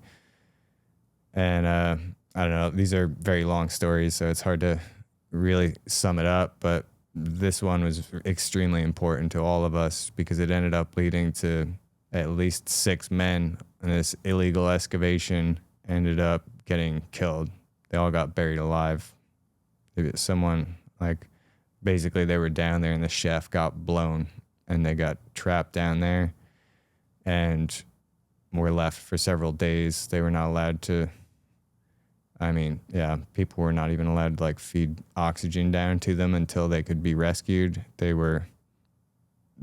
had to die. They were killed basically because they found this mummy, and they ended up taking the mummy and loading it up and hauling it off, and we never got to see what it was or genetically test it or anything, but everyone was saying it was an ET. It had 3 toes instead of 5. And it had this very profound effect on anyone who came close to it. The police chief, when they loaded it up, broke into tears as soon as he saw its face. So it was like a lot of stories like that. There are things like that. I've heard a lot of stories from locals about actual ETs guarding certain tunnels, and things of that nature. So, there's a lot of, that Emerald Tablets of Thoth, of course, talks about Thoth has buried his spaceship somewhere at the Giza Plateau, and it's there to be found, and we should dig it up when the time comes, and we should need it. And we've got some leads about potential ships under the Giza Plateau, possibly, but well, we have to dig to find out. I don't want to jump into being just associated to these fringe beliefs, but I've seen plenty of evidence to say, yeah, there was a cosmic level of knowledge here. We've heard even of, records of other inhabited planets being kept within these archives under Giza. So things, a lot of contextual rumors and stuff, but we've seen so much evidence as well that are at least indications of that kind of thing. So I know there's a lot of it, but what is like one of the best pieces of evidence that you could share? And is there anything that has any video or images attached to it that you can share with the audience that might be compelling of extraterrestrial involvement in ancient Egypt? Well, there's a few. I think the smoking gun is this new thing from Hawara.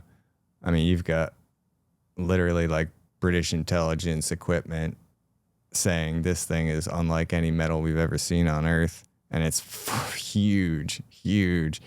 And that's something we can just go down there and find out, so that's one of the biggest, actually detecting a metal object that large, and saying that it's the biggest thing I've seen in a long time. Ryan, is there an article about this or anything or is there any data? Only the one he just showed, which was from Lewis, his Substack. But I recorded an interview with Lewis and Beall last weekend, and I'm going to put it out this weekend. So I've got a 2-hour piece on it. I'm debuting this story. That shows the British scan or whatever. Like what? Yeah. Because that's what people want to see. Like, what's the data that supports that this is actually real? Who scanned and where's that? Like, where is that information? Mm-hmm. Well, Lewis was the first one to report it in his blog a couple weeks ago. I'll be the first one to release an interview with him about it, describing it all. But that was a quote that he shared from Tim Akers in his blog, plus the scan you already see. That's a still image from some of the video of Tim Akers describing that stuff. But then the rest of Merlin Burroughs, the team, the company now, I've been talking with all of them, and I think they have more information as well. But really, Lewis is the man who knows more than anything about this. Okay. So. But the metal itself doesn't show up in the scan, I guess, right? Yeah. Actually, hold on. Pause there. Can you go up a little bit? Yeah. Stop right there. He says, before adding with measured gravities, quoting Tim Akers, a more speculative theory that some kind of portal or interdimensional interstellar, a stargate, a material signature is unlike anything I have seen in my entire career, but it's there, undeniably there. I'll let the future find out what Dippy is. I don't know why he named it Dippy. I think that's funny, but Dippy is the name he gave to this, whatever it is, saying it's, could you scroll up a little bit more as well above the next photo? The central object is hard to classify. It appears metallic, not stone or wood. I named it Dippy after the Diplodocus. He was giving an example of what like a 40-meter structure in a central display would look like, showing this dinosaur. Okay. So yeah, it could be anything. Its shape resembles those tic-tac hard mints, which is what a lot of people describe certain UFOs being shaped like tic-tacs. Or it might be an upright disc or even a colossal Shen ring. So this is interesting. The Shen is that symbol I'm saying. And he's just wondering what it is himself. It was interesting. I just noticed that in Stargate SG-1, that TV show, there's a character named Shen, actually, in the first season. I'm wondering. But, theirs is basically designed in that show to look exactly like a ring like that, an upright ring, It's interesting that there is this entire giant trough kind of cut around all of Hawara as well. But, I don't know. I don't know what it is. I don't know exactly what its shape is, but I am premiering this interview with Lewis to describe more about it, and we're going to be doing some more shows as well with me, Lewis, and Bill. We're going to talk with Cliff Dunning soon about it, Earth Ancients, and then maybe some other appearances too, getting deeper into it. But basically, we're just saying, look, it's enough to say it's worth an on-site investigation. It's enough to say we'll get these same funding friends, whoever's interested in funding it, I think would not take that much money. I mean, compared to what it could yield, I mean, I don't know what could be more important to anyone on earth than this right here. There could, people have other priorities. I realize not everyone is like me. Not everyone's driven to. For me, it's because I see the implications of the outcome. I think this could utterly transform our world. There could be technology and science, working technology, literally, that could revolutionize our medical industry, our energy industry. More important than any of that, it could actually tell us who we truly are and restore this entire era that we call prehistory because we say we have no records of it. Well, maybe we do. Can you imagine records, of the origins of humanity, the origins of human civilization, and they're telling us that we've had civilization for tens of thousands of years earlier than what we always thought? How could there be anything more important on this planet? As far as I'm just explaining my own personal perspective, that's how I see it. I don't know what could be more important than this, figuring it out, But I'll tell you, we now know what those national security sanctions were about because that's a technology.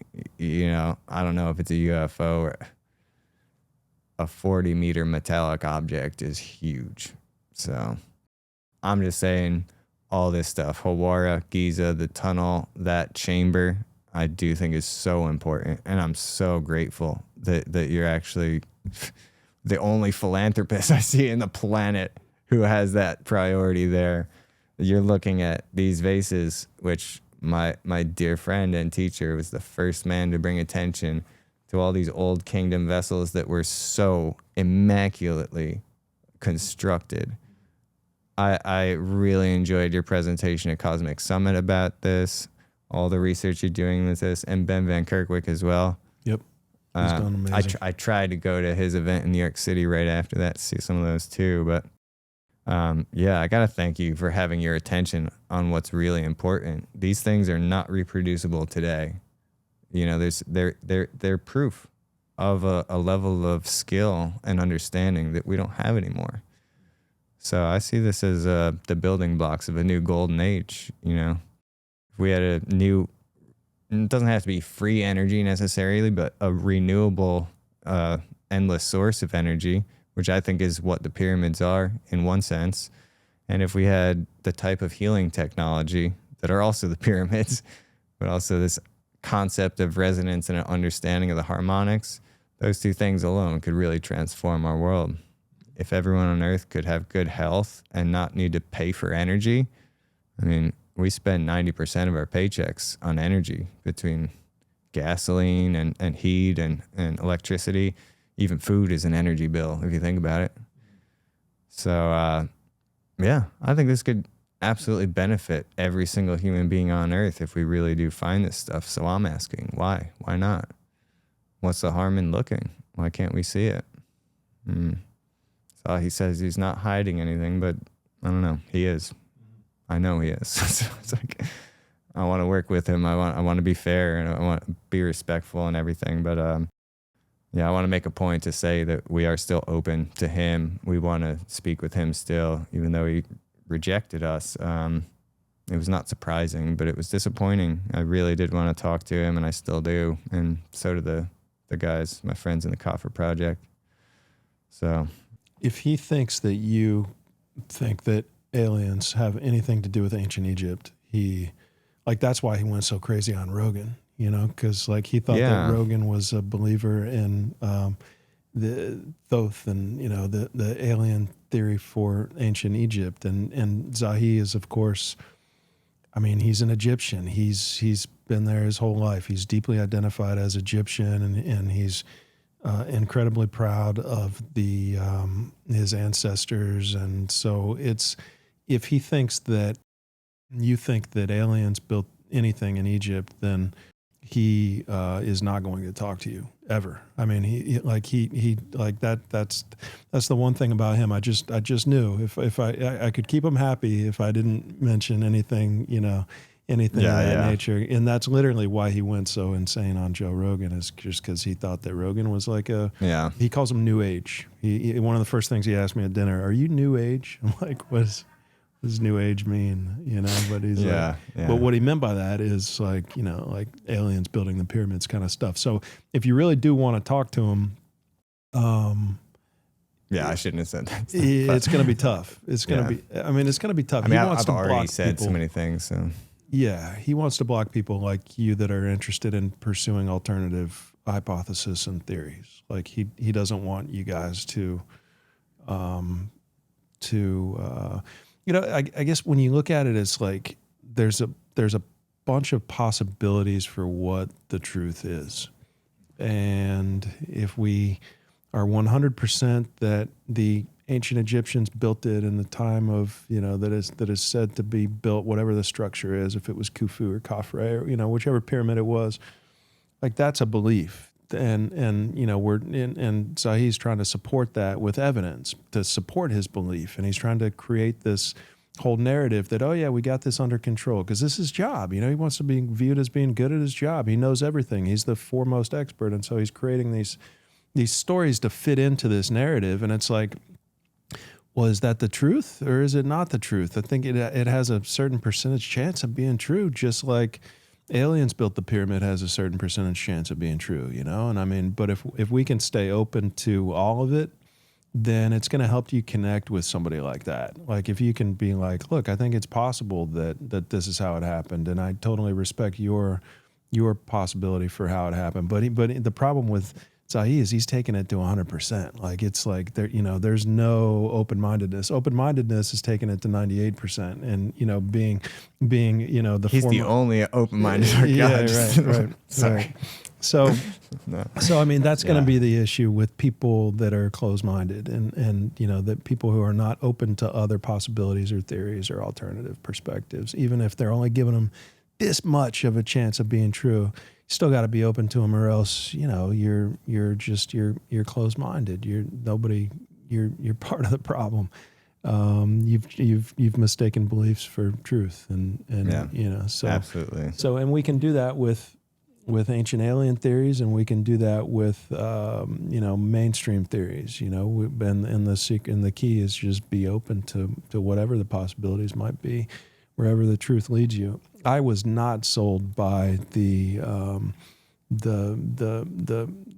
were buried in the shadow of the pyramid, and so they must not have been slaves, and they must have been the builders of the pyramids. I mean, you're talking about like a group of people, like a very small group of people, and he won't ever say how many people it was, but I mean, you're talking about a small group of people that could have just been in charge of renovation or whatever, reconstruction. So I think it's just important that we're open to his theory and other theories as well as we try to find out what's really going on. But that's what I appreciate about your work is you're really trying to figure out what's happening down there, what's underground. I think it's an area that's like, you're right. There's a lot of tunnels there that we don't know about, I mean, that people don't talk about, that are blocked off, I mean, the whole place is probably lined with, thousands of kilometers of tunnels. I mean, and probably underground cities. I mean, when was Derinkuyu found in Turkey? That underground city was just it's like 3 decades ago or something. Yeah. I mean, it wasn't that long. I mean, we're still going to be finding these,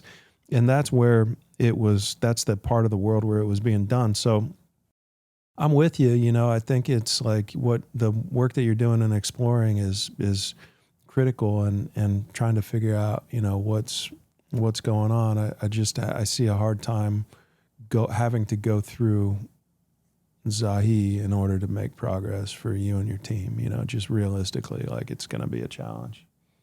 Yeah. So, Well, I think any help letting him know or bringing up this idea, or even to the Scan Pyramids team, and not Zahi, but to Zahi as well. I mean, I think they're all aware of our evidence of this, what we have to say this is a tunnel that could be getting in there. Could be, at least. I'm not saying anything for sure. And I'm not claiming aliens built the pyramids either. I'm saying if we're seeing a 40-meter metallic object down here, well, what do you think it is, Zahi? and I'm saying I don't know what it is myself, but I know that it is something that's, making it worthwhile to investigate further. And that's all the Coffer Project's saying.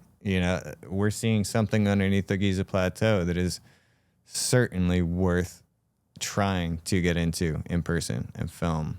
And that's what our excavation project is about now. We're not trying to claim we know what's down there or what it means or what it can do, but we have ideas and clues. And so we're building context from that. But we just want to find out ourselves. We want evidence. We don't want to make claims until we have evidence.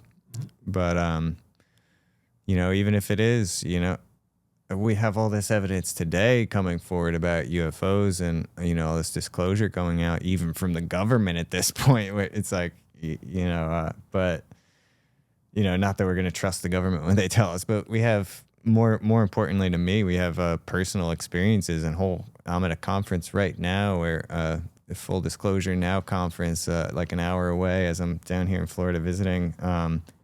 There's all these different people coming forward with their own experiences that are all corroborating each other, saying we all knew the same things. We were in the same programs. There were secret things, programs going on. And I'm like, oh, well, this is interesting. I'm going to go and meet these people and get a feel for it. But, if there's craft we can't describe in the sky right now, why would it be any different thousands of years ago? And I think the most important thing about that is to say, like, I keep getting this all the time. Oh, the Egyptians didn't build that. That's not their heritage. That's not their culture. It has nothing to do with the Egyptians. Well, that's such a semantic debate. Who are the Egyptians? What's the word Egypt? That's not even, we are all the heirs of this technology, of this culture, of this race. And the two biggest taboo things you're never allowed to say, and this is why, he's probably not talking to me or Bill anymore, is that we say the word alien and we say the word Atlantis. We call them the two A words. Right. You're not allowed to say those words. Atlantis is the other one. Yeah. What are you, a Graham Hancock supporter? Pyramidiot? It's like, come on. Why can't we talk about this? Okay, I'll call it the potential ancient ancestor, civilization instead of Atlantis. But, I released a video with Manu Safe today recently, and he did all this research of the Edfu temple where it's showing the original history of Egypt itself. And he literally found the root of the word Atlantis on the walls there in the context of being an island consumed by fire from which the primordial ancestors traveled to Egypt. I mean, he found the word. It was like the root Utlant, but this is one of the words where the Greeks would automatically add an IS in the way that they changed it. So he literally found the word Atlantis written in the origin story of Egypt's own, or, account of its own origin story. So I'm like, look, I'm going to say Egypt, I'm going to say Atlantis, and aliens, are at least in the realm of the spectrum of possibility. Like you're saying, it's like, I'm not saying it is or it isn't, but I would also say that if it was the Atlanteans or ETs ended up in Egypt and helped them and shared technology with them, that is not to say anything against the local indigenous races, which there are several. You have, different cultures all throughout different eras in Egypt. But it's really not insulting them at all. It's a compliment to say more advanced races entrusted them with this knowledge because, we're willing to cooperate with them, to work with them.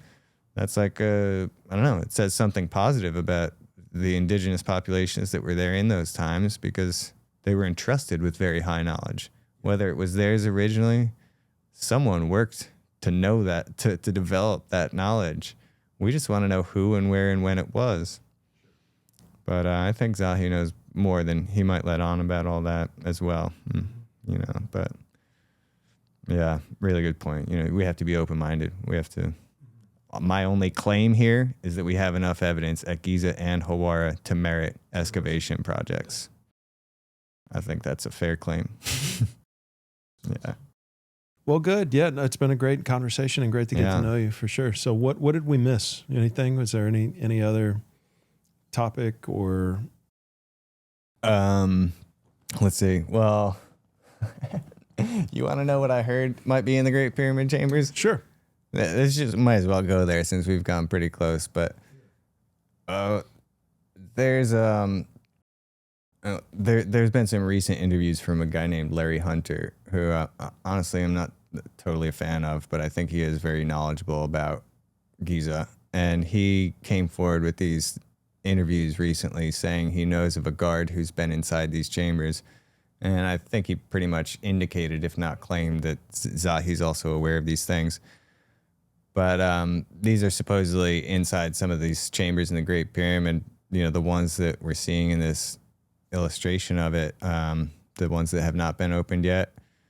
One of them that we've heard about for a few years now is that there's a chamber where they have 144,000 names written on the wall, which is very biblical, right? It's getting into 144,000 is an extremely important one of these harmonic numbers in its own right, but it's in the book of Revelations, you know, the chosen ones that, or the ones that would ascend to the kingdom of heaven or something. And supposedly there's a chamber in there with 144,000 names written in Egyptian and also modern languages, but they appear to have been written in ancient times, as if someone time traveled forward and learned how to speak modern languages or knew exactly who would be incarnate alive on earth today and wrote all their names down. Like, these are the people that will be part of the unveiling, very, very apocalyptic revelations type stuff.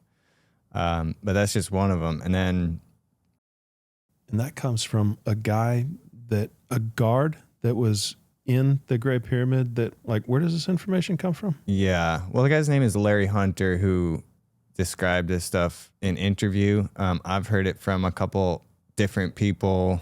But he interviewed the guard, or? But yeah, he was talking. Well, that chamber is slightly, I'm not sure if it's exactly that chamber that he was getting that information from the guard, but he said an eyewitness guard explained the rest of it, which was another one of the chambers, or maybe it's the same chamber, but a separate story from him was that there's actually a Anunnaki, like a giant, like I don't know, very tall being in stasis, basically, in one of these chambers. Before you give me any more of the like stuff that's in the chambers, I got to understand where the information's coming from. So, like, there's a guard, there's this guy, and he's talked to a guard. He said that he talked to a guard, or there's a video of him talking to a guard, or yeah. Like, basically all the information is coming through this guy, Larry Hunter. But who's Larry Hunter? He's a guy who's been around Giza and talking about all this stuff for a long time. But Bill knows. I've never met him personally, but we know that he knows a lot about the local people. He's been involved, and supposedly he's been brought into that. Actually, I think, yeah, he's been brought into that chamber to see his name. I'm not sure about that, but it's all coming from some interviews with him. It's all just claims resting on that. Okay, so we're relying on this guy's word for 144,000 names for us going into these voids that may or may not exist, and then the and then the names, and then the another extraterrestrial thing in there. But then, well, the other one is like, that there's supposedly this chamber where it's like, they claim it's a stasis chamber, basically, with a crystal power that pretty much stops time inside the room, and that there's this being who's asleep in it, who's they're calling him Osiris. They're saying Osiris is sleeping in this chamber, and that he's waking up right now, because they've been observing him for a long time. And I think he said straight up that Zahi has seen him also, but that now suddenly his beard is starting to grow when it never was before. So they think he's like waking up.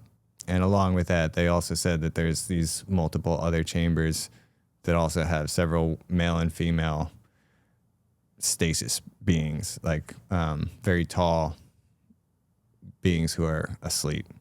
Now, I'm saying all that is just what Larry said. This isn't, I'm not saying I believe that or don't believe that, but... So then why would Awas want to open this chamber up to the world if we're going to find time traveling evidence and extraterrestrial evidence, and that's what's in there?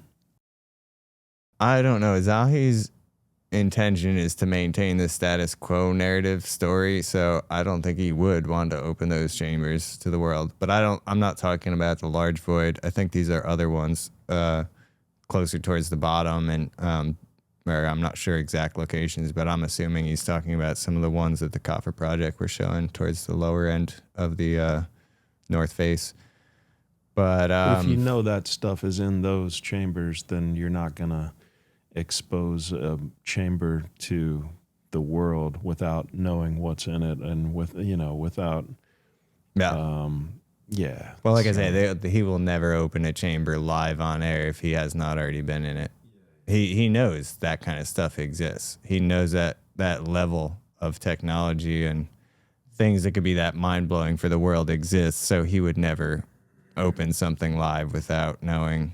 I don't think. I mean, like you say, this is a different kind of situation. Like, it might be extremely difficult to get into, but he would drill up into it and stick the camera in without telling the world. And then they would say, oh, we're going to drill up in and stick the camera in. And they do it again if it's okay. But they wouldn't say, all right, we're going to do a drilling project. And, they would do it first. Like, that's what I wondered about with the North Face corridor. It's got to be two different teams, because I know the people on the team and they've not drilled up in there. So if he's got another, it would have to be a completely different group of people, Yeah. So it's interesting. But okay, so yeah, that's some wild stuff. Without we're trusting the words of some guy that I don't know. It's pretty wild. Yeah. Okay. We look it up. Well, good. Yeah. So I mean, a big part of your goal is to explore some of these places that are currently that there's some mystery about, and some underground places, and there's a lot of these tunnels all over Egypt and all over the world, and there could very well be something down there. So what are next steps for you? Well, we're putting in the new application very soon, and so I'm gonna pray. Basically, is my next step. It doesn't help, unfortunately. I'm gonna say it's been scientifically proven not to help. I don't know. Power of get some crowd manifesting. Get out on this podcast and say get everyone. It actually gives the person that you're praying for performance anxiety, and if anything, it causes the situation to worsen. Well, yeah, I don't know. There's that whatever effect. Mass meditation effect, whatever. Get the whole world thinking about it, or honestly, just aware about it. That's what I've been fighting for. That's why I made all these films about Egypt, which I did just in time before the Coffer Project just blew the lid off of everything. And I believe it can have such an effect that it's worth putting everything into. This is my life. This is what I do. I need to find what's under the Giza Plateau or die trying. I really will. And that goes for Bill and Richard too. I mean, it is like that. You got a good chance of dying if you're trying to find this stuff out. You've got death threats. I mean, mass murder we exposed to cover these mummies being taken. What was so important that they killed at least 6 guys for? These are the points I'm making in my film. We don't know the answers. I can't tell you we genetically tested this blue-eyed mummy they found down there, that all the locals are saying this was so weird that it must have been extraterrestrial. These aren't my words. I'm reporting what I find to be interesting, and no one's reporting on this. No one's talking about it. All I'm saying is it's interesting enough for us to find the answers. I want the answers. I think, family members of victims of those crimes need answers, deserve answers. What is so important that there is this entire underworld of it's about the political underworld of Giza, this underhanded mafias and secret societies and royal families and very powerful people. All different countries have their territories. There's this whole, there's a mess of all different agendas, all trying to claw their way to the top of the power structure of the government, of the ministry. So it's like all these people that are running the black markets and stealing all this stuff from all of us, the world, they are empowered. They're running the ministry at this point. I mean, for the most part, I will say, because there are great people in the ministry. I have a lot of friends work there and are really awesome and really want to help the world know the truth. And they know so much of this truth that's going to be a big, a big pill to swallow for the world. But we know that a lot of this stuff is real. Zahi knows, and so, yeah, I think it's worth moving forward toward it. And I think we have a lot of allies as well. We have a lot of very powerful allies and powerful families and stuff that also want the truth to come out, want it to be protected, and they're sick of seeing some of this corruption and we've lost so much of the most important pieces of our history to the black market, and we'll never get them back. So I just can't stand to think of that happening. When I've seen what they've already done to some of these artifacts and chambers, I can't let that happen to the Great Pyramid. Like, whatever it is inside that large void, that is the heritage of all the human race. It's not just the Egyptians. It's really not. Giza's the center of the world. It's something that has a global significance. And so, like I say, it's like no one should have as much power in Egypt as Zahi does for 57 years. Like, if he doesn't like you, then you're not allowed to do a project. If he doesn't like you, then you're not a scientist. If he doesn't like you, you can't work there at all. You're banned from Egypt. Should not be like that. We want transparency in archaeology, and we want the right to do reasonable research. When we bring the budget, the experts, the data, the evidence, we have the right to do the project we want to do. We're not going to risk anything in any way. So we want the world to know all of that stuff. So I thank you so much for letting me have this. Has been a great conversation. I really appreciate it, and really appreciate you putting your energy into it as well. We needed you. We needed you here. And drilling, it's not my first choice. If that's what it takes, I'm going to be so excited. I will be there when it happens, whether you invite me or not, because I will know. I hope I could, we can remain in touch about it. I'm looking forward to you doing more interviews. And if you get to know the Scan Pyramids team any better, and if you think any of them would be interested in our work, please connect us, and to the Coffer Project as well. And tell Zahi I'm ready whenever he wants to talk. Okay, we'll do. Whatever. Do. But yeah, thank you so much. Appreciate it. For sure. Yeah, no, I'm excited to be a part of some of this stuff, and hopefully, over time we'll make an impact, and hopefully we'll get some truth as we, continue forward into time. And that's all we can do is focus on the stuff that we're passionate about. So that's why I love and respect what you're doing, is focusing on what you love and how you can make the biggest difference on in this crazy world in the short period of time that we have. So super cool. And I guess last question, how can people follow you? Mostly on, you can find me on Facebook and Twitter. Actually, I'm not on X very much, but my YouTube channel is just called Trevor Grassi, and so they're all just called Trevor Grassi. Or I have opusmagnum.org is my website, which I just finally got to a private server, so I can actually start putting stuff up. It doesn't have too much on there yet, but I'm going to be putting a lot more articles and stuff in the future up there. Cool. So yeah. Cool. Perfect. Yeah. All right. Well, I enjoyed it, my man. Good times. Right. Yeah.